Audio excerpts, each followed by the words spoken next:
Welcome to Not Milk Never Milk. Subscribe if you're lactose intolerant. You start by confirming your Epson supports borderless output. This is critical.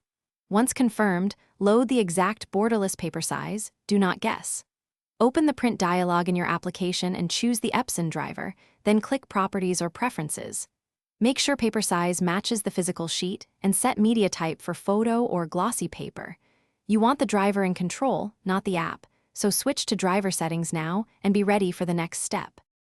Once in the driver, find the borderless printing option and enable it. This tells the printer to extend ink to the sheet edge.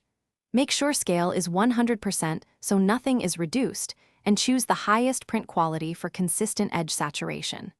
If there's an Advanced or Layout tab, disable any automatic margins and set paper source to the correct tray.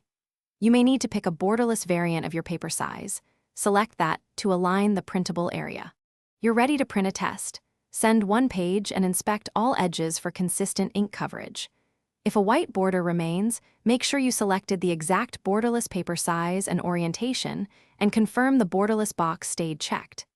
If edges show gaps or banding, perform a nozzle check, run head clean cycles, then align cartridges. This fixes mechanical misregistration.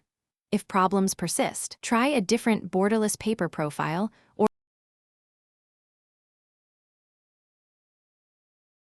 Thanks for watching. If this was helpful, leave a like and consider subscribing. See you next time.